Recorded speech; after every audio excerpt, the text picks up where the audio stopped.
Hey guys, Zane from the Infinite Jukebox here with another album review, and today I wanted to talk about the new Jaimie Branch record, Fly or Die, Fly or Die, Fly or Die, World War.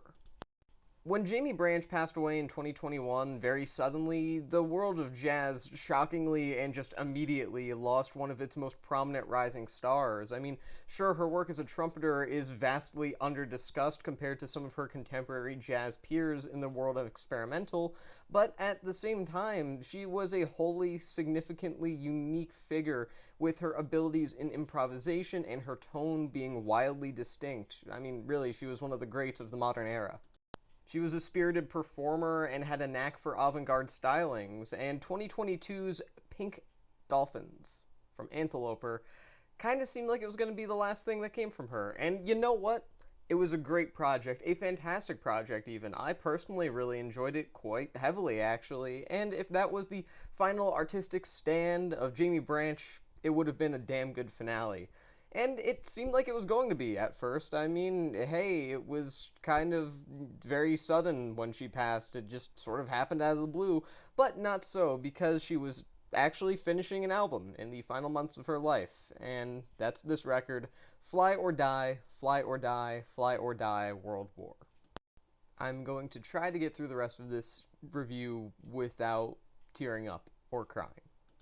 This record was mostly finished before Branch passed, though not entirely. A lot of the final small touches were put on by longtime collaborators and longtime legends of modern jazz, or legends in the making more like it. And because of that, it really does feel like World War is not only a fantastic finale to the Fly or Die trilogy now, but it's also a stunning, heartbreaking, moving, etc., ending for a modern jazz great's career. It's really something else. First and foremost, Jaimie Branch's skills as a trumpeter have always really been at the center of her solo releases, and you know what? That's no different on World War.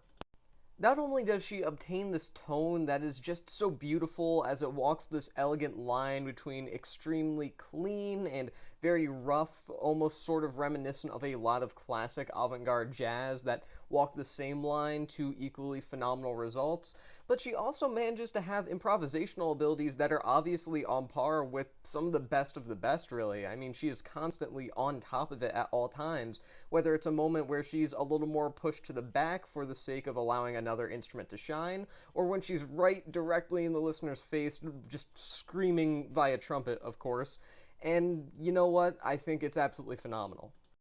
I don't necessarily think there's such thing as a perfect performance in any genre, especially not a genre as improv-based as avant-garde jazz.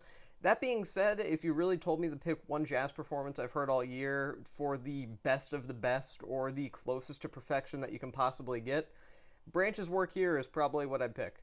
And really, a lot of the performances that she delivers on World War are all over the place, but in the best way possible. I mean, one second you've got her blasting through these harsh avant-garde jazz sections that are Ornette Coleman adjacent. Obviously, he was a massive influence on her from the start, but that is especially found on this record in certain passages on certain tracks.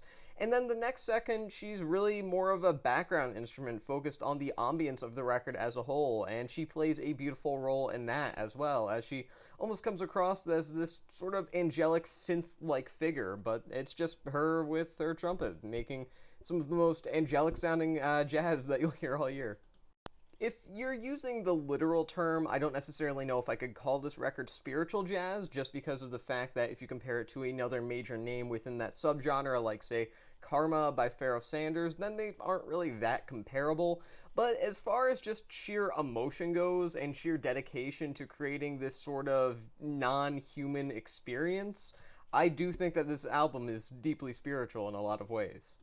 Branches also got a lot of other contributions on this record via percussion, via a lot of different smaller roles found here and there, found through a couple of different instruments that aren't necessarily as notable as her trumpet work, but nonetheless, they are worth noting just to really put into perspective how much of an important role she had in creating the artistic vision behind this record.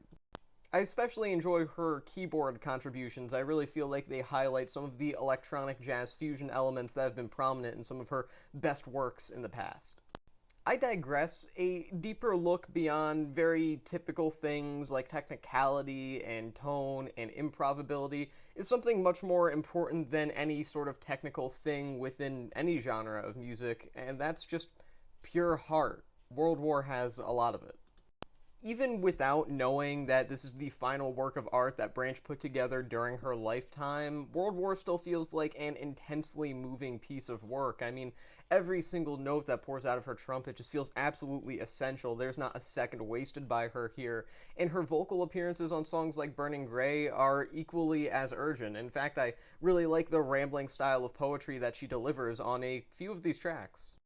There are certainly a lot of musicians across all genres of music, all walks of creativity, that want to create a single magnum opus work that sums up all of their abilities, everything that made them great in the first place, and I think it's pretty rare that anyone manages to achieve that, even in their best moments. That being said, World War definitely sums up everything great about Jaimie Branch. Everything from her technical ability to the soul that she delivered in every single measure, in every single note, in every single passage, and if anything, this album is just testament to why she will be so deeply missed within the world of jazz. That being said, Jaimie Branch is far from being the only cog in the very well-oiled machine that is behind this record. World War is an album that has a huge amount of versatility behind it, and it's also an album that has a great amount of technical skill behind it, as well as, again, a lot of soul, just like Jaimie Branch's own performance work throughout the entirety of this record, and none of that would be possible without the backing band that's found throughout here, people who have worked with Branch for quite a long time. I think that there's a very legitimate argument to be made that drummer Chad Taylor is really the most important member of the band in a literal sense, at least. I mean, the way Taylor manages to hold down the abstract rhythms of songs like Take Over the World, and then the more straightforward, or in one particular case, kind of samba-based rhythm and vibe of the track Babalooey, for example, it's nothing short of impressive. There's also Jason Najimian's bass, which is interesting as he bounces between electric bass as well as double bass, acoustic, and I think it's intriguing. On one hand, the electric bass really adds a modernized punch to everything that keeps everything feeling fresh. Meanwhile, the double bass manages to add a sort of raw, vintage feel to proceedings, and I think either or is absolutely fantastic on this record, no matter which you personally prefer in other contexts. However, if we're talking about non-Branch members of the group behind World War that particularly interest me, Lester St. Louis's cello work here is incredibly intriguing, and it's kind of difficult to explain why, but just hear me out here. There's a sort of chamber jazz flair that's found throughout this album that I think would be severely lacking without his input. That being said, it's not like he is the single most prominent member of the band at all times. I mean, sure, there are moments where he's put into the front a little bit more, but generally speaking, he's not some sort of lead player or anything like that throughout the entirety of World War. And it's the subtlety of his performance that makes it as good as it is. I feel like if the cello or any other typically orchestral instrument were really just put right into the front of this record, it would sort of lose its own touch with its own self-destructive sound. And by that, I mean that it's destroying any notions of being straightforward avant-garde jazz, but it's destroying any notions of being chamber jazz either. And in the destructive of the stereotypicalness that comes with general basic notions of what those forms of jazz should sound like, they manage to meld together and become something entirely unique in both fields. It has the chaos of the avant-garde, it has the heart of the spiritual, and it has the elegance of the chamber jazz. I digress, back to the cello. It adds just a bit of lightness to everything that's perfectly proportioned, which, again, could have been a thing easy to mess up. But really, if World War is a very heavy-sitting dish, then the cello is this sort of nice lavendery kind of aftertaste, I suppose. It's just a very subtle but beautiful and even downright essential aspect of the record that really does define a lot of the best qualities of it. I would say that my personal favorite example of all of the chamber jazz influences found throughout the entirety of World War would be the track The Mountain, it's a pretty unique one, we'll say that. It's a deeply touching track that makes the incredibly bizarre, but still hugely welcome decision to be a cover of Comin' Down by the Meat Puppets. And for those not familiar with the Meat Puppets, classic alternative rock band who put out a bunch of good stuff. And coming down is from the 1994 album Too High to Die, which is one of their more popular records. My point is, it's just a weird choice to cover, and I genuinely think that if any other jazz band chose to do this, it probably wouldn't work out. I would say maybe 1 in 500 experimental jazz collectives could pull off this cover as well as everyone here does. But it really is in that track that those chamber jazz influences begin to seriously flourish and show their beautiful true colors. And in the end, it only further demonstrates the versatility of this record as a whole. World War is the exact opposite of a one-trick pony. It has a million different tricks, and all of them are pulled off without a single flaw. What I'm trying to say is that Jaimie Branch and company on this record took an alternative rock classic from legends of the indie music scene and turned it into a near minimalistic semi-jazz, I don't know how to describe it, masterpiece. And if that doesn't describe this album for you, if that doesn't just get you hooked immediately, I genuinely don't know what would. I think there's definitely a very valid argument to be made that when an album comes out that was made by an artist before they passed but released after they passed, that there is inherently a deeper level of emotion just immediately intertwined with that record. And I think that some would certainly argue that that's something that should not really be put into consideration when reviewing the album solely for its own musical and artistic merit. And in some cases, I can understand where people would be coming from by saying that, but I think in this case, the context of World War and Jaimie Branch's passing is pretty important. It's not necessarily because there's this deeper level of existential emotion that can only be found by knowing that she was deceased before this record came out, but more so because it really demonstrates how impressive of a performer not only her, but everyone else on this record truly was. I mean, they didn't know that it would be Branch's final album to record. What I mean by that is that there are plenty of examples of albums throughout history that were made by somebody who knew that it would be their last album, or who they knew were dying. For example, David Bowie's Black Star, arguably the most iconic example of that very specific but not all too rare scenario. Another personal favorite example of mine, You Want It Darker by Leonard Cohen. Records that were made by individuals who knew they didn't have long left, and as such chose to put the entirety of their energy, or at least as much as they possibly could, into the creation of one final musical love letter to the world and to the rest of the art that they produced. And those albums are amazing because of it, but this is not one of those situations, even though it kind of sounds like it is. World War is not an album that sees any individual, especially not Branch, make some sort of last-ditch attempt to have their music heard and to have their voice heard. In the end, it's just a group of extraordinarily talented experimental jazz musicians playing to their heart's content as passionately as they possibly could without a care about the future or the past. They are deeply intertwined with the present and nothing else, and they aren't letting anything stop that from happening.